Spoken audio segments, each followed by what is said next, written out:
से आंसू लेते? माँ मैं क्या बताऊंगा माँ, तुम तो सब जानती होगी ना। अरे मंदिर सिंह, अरे तुम क्या करोगे? अरे तुम तो पहले दुर्गा जी को मालूम हो चुकी है। आज बाबू रुद्र सिंह अपने पुत्र को अपना हत्या करने की जा रहा है। अमरजीत सिंह, अरे जिस रोज तुम्हारी माँ सोरी घर में थी, जिस टाइम तुमने बाधा लिया था, उस टाइम 7 पट्टी कपड़े राख में तुम्हें बड़ी चाची बांध चुकी थी। और जब तुमने बाधा लिया, बड़ी चाची बहुत उठाई, उन्हें लेकर के जंगल में फेंक दिया। मैंने सर बहुत उठाई लेकर के मैंने गुरु मर की बात दी। गुरु ने अपने सास बगिन का दूध पिलाया, इतना बड़ा जवाब किया। अमरजीत सिंह, ना किसी को मारने से मार सकते हो, ना किसी को काटने से कर सकते हो, ना किसी को जलाने से कर सकते हो। अमरजीत सिंह, तुम्हारा नाम है अमर। तुमको मारने से पहले तुम्हारा माँ मेरी मुट्ठी में रहेगी। अमरजीत सिंह, बेटा अभी मेरे पास आए हो, अब इस जगह से तुम सीधे चले जाओ पिताजी के सामने, और तुम्हें पिताजी को बोल देना, पिताजी आपका जो इच्छा है वह कर सकते हैं, आपके सामने हमने समक्ष खड़े हैं। और तब तक मैंने बेटा 5 मिनट छिप करके बैठती हूँ, मेरी नजर तुम्हारे ऊपर हर वक्त में रखूंगी। ठीक है माँ।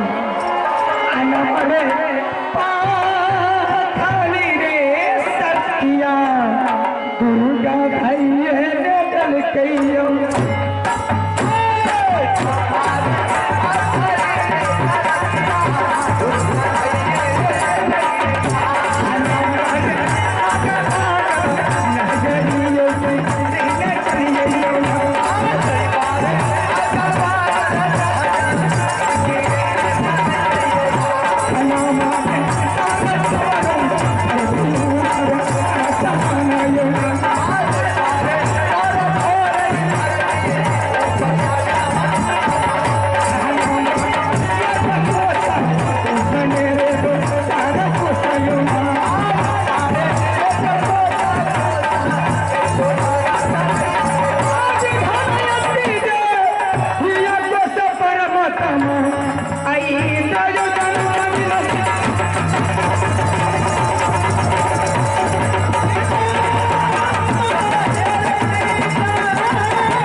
मुझे किसी चीज की जरूरत नहीं है। अब जरूरत नहीं है? नहीं। अगर तुझे जरूरत नहीं है तो मरने के लिए तैयार है? तो मैं तैयार हूँ। देवी हो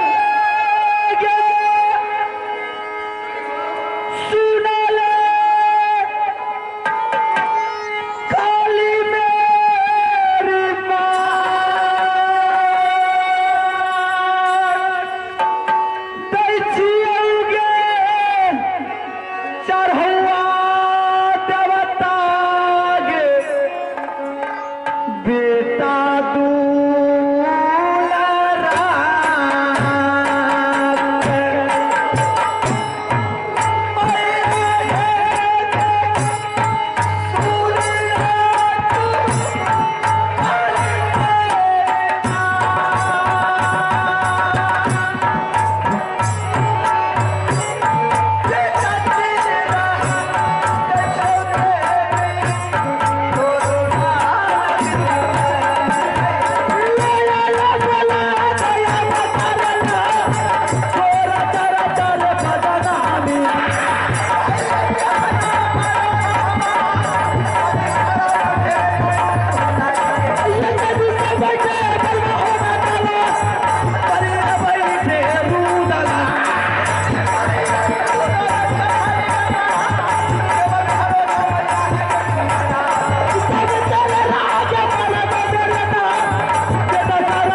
क्या किया?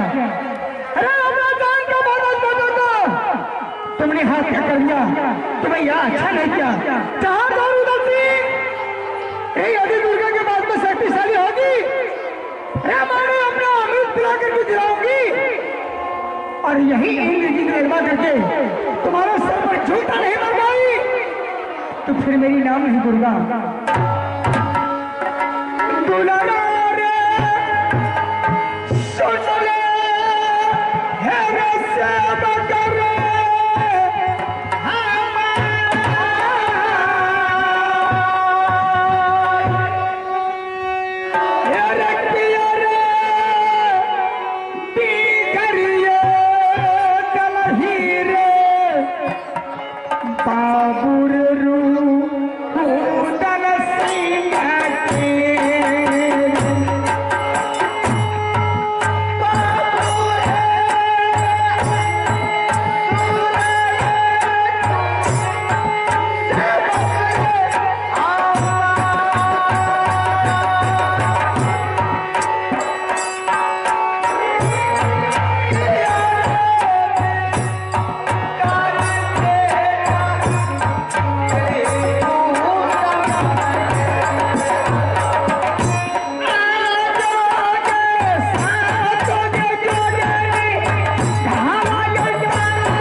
क्या बात है?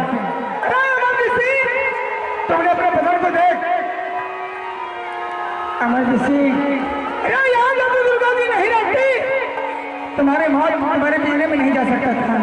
ये तो रक्त है। राजान तुम्हारा पिताजी ने तुम्हारे और कलेजी निकाल के वह गया सोना में देने की है, जिस पर सोना में चढ़ के स्नान करेगी और देवर भजन लिख के वह खुशी मनाएगी। अमरजीत सिंह, जो मैं कहूँगी मेरी बात पर होगे तो? हाँ अवश्य रहूंगा। बेटा अब इस राज में तुमको नहीं रहना है। नहीं रहना तो कहाँ चाहेंगे माँ? अरे एक राज ऐसा है, राज का नाम है विकटगढ़, राजा का नाम है विकट सिंह। चले जा बेटा, वो राजा के पास में एक पुत्री है, वो राजा निपुत्र है, पुत्र नहीं है। वो लड़की का नाम है रखा कंचन कुमारी। क्या तुम्हें जा सकते हो? हाँ हाँ अवश्य जाऊंगा। बेटा तुम्हें नौकरी खट्टा होगा, क्या कर सकते हो? मैं नौकरी करूंगा। ठीक है बेटा, अब तुम्हें जा सकते हो। ठीक है मैं चलता हूँ। ठहर जाओ, अब तो तुम्हें जा रहे हो, लेकिन एक बार बोल करके जाओ बेटा, तुम्हें चढ़ावा कैसा करोगे? चढ़ावा? माँ मेरे पास क्या है, अगर तुम चाहो तो मैं अपना सर दे दूँ। अरे अमरजीत सिंह, अरे मीठा दिल कौन लगता है? बेटा तुम मेरे सेवक हैं, तुम्हें एक बूंद मिट्टी का भी पूरा करोगे, उसमें भी मैं खुशी रहूंगी। ठीक है माँ। चलो जो बेटा विकट गढ़ रे रहा, चलो लो दुर्गा रे ये बाबा जी।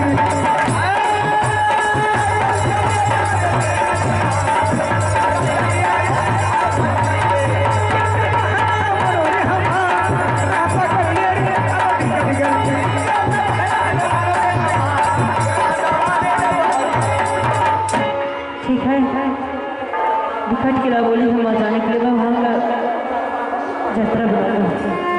और तब महाराजा दया बकलाल, यहाँ का बट्टा यहाँ मछोरा, चोरी कहना मनो हमार, चोरी चोरी कहूँगा। आधा सुने काली माँ, काली है कल से वाली,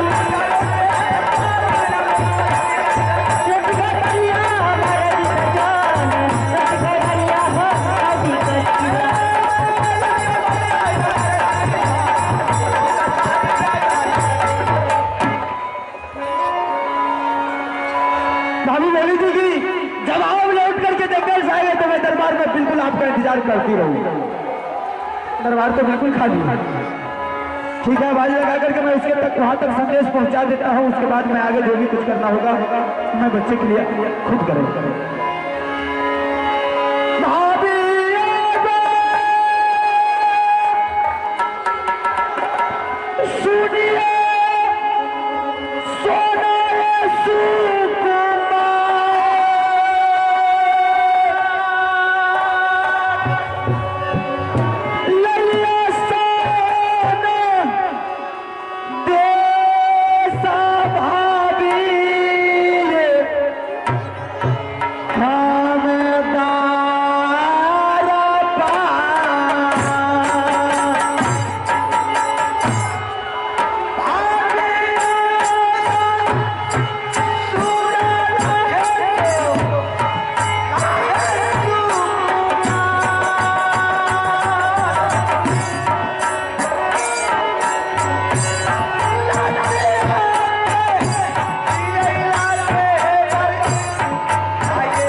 बेटा दूल्हा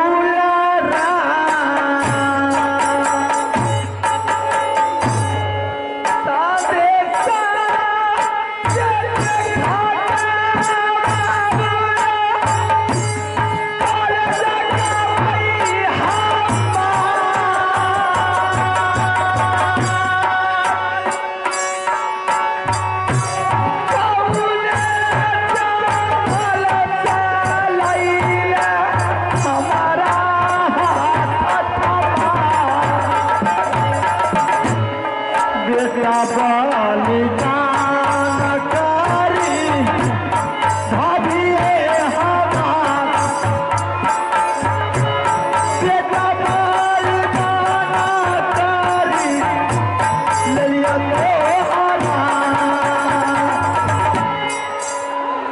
ये क्या चीज लाए हैं मेरे लिए आपने? जो तुमने बताई मैं तुम्हारा मनोकामना पूरा कर दिया। ये तो लगता है कोई सिंह चतुर का कौन कर जी निकाल करके मेरी हाथों में डाल दिया है आपने।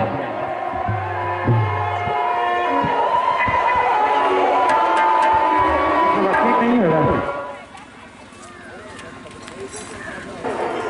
अगर आप अपना बेटा का कौन कर जी निकाल करके मेरी हाथों में थमा दिया है तो आप अपना जवानी लगा के सुबह सुबह कसम खा लीजिए, मुझे विश्वास हो जाएंगे।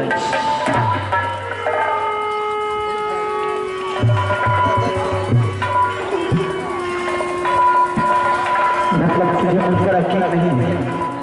मैंने तुम्हारे साथ एक बार सत्य किया तो मुझे अपना बच्चे को देखा, फिर तुझे विश्वास दिलाने के लिए तुम बोल रही कि अगर आप अपने बच्चे को कत्ल करके लाए तो अपने जवानी की कसम खाई।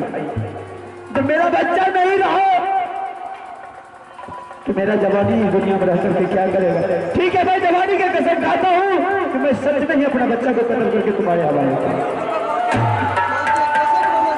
जियो देवर लाख बरस मेरे लिए क्या चीज लाया है?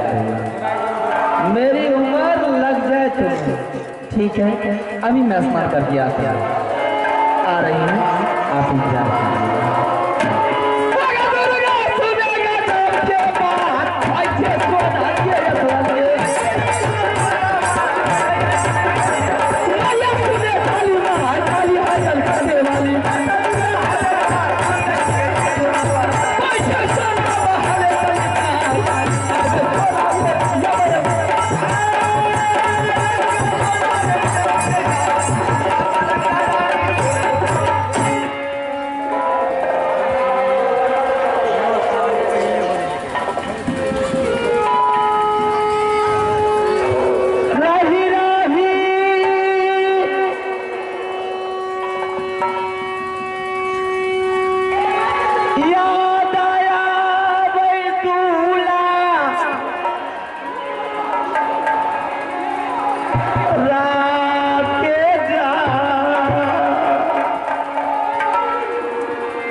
बहुत चैन लगा थी, क्या बात है? मैंने आपके लिए शानदार बेहतरीन भोजन बना करके अभी इतना लेट जो लगी सिर्फ आपके भोजन बनाने में। अच्छा भोजन बना भी? हाँ चलो कोई बात नहीं, भोजन तो चाहिए चाहिए। और भोजन कौन सी भोजन बनाई जरा बता के तो देख, कौन सी भोजन बनाई है? भोजन का अगर नाम आपने सुन लिया तो भोजन खाने से पहले आप अपना हाथ को चाटते रहिएगा। ऐसा बेहतरीन भोजन बनाई। हाँ क्या भोजन के नाम सुना दे, चाटने की तो बात दूर रही, खाने की बात है। भोजन का नाम सुनिएगा। बिल्कुल। हे बास बरेली का चावल बनाया, हे हरी मसरिया के डाला है पाना, हे बने कसौनी अगबे कटहल की, रतुआ बन गई चमकदुआ की, जिसमें तोरी किया पियाम 56 भोजन मरते बरले, देवर सुनोर उदले महाराज, माछी बैठे माछी रंग जाए, हर खाने में ये घी पहुंचा, ये ले जा रही है घर को।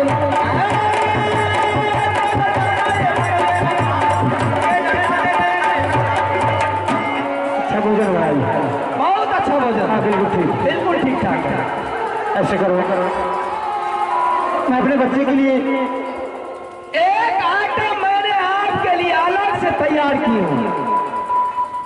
आइटम तुम्हारे लिए छूट गए। हाँ वो आइटम, तेरा आइटम के नाम भी बता दे। मैंने सोची मेरे देवर गए अपने बेटा को हत्या करने के लिए, दिमाग तो करा रहेगा, अगर भोजन अच्छी बना करके नहीं रखूंगी तो हो सकता है मेरे देवर आएंगे तो मुझ पर गुस्साएंगे, इसीलिए मैंने रोहू का मछली फ्राई करके।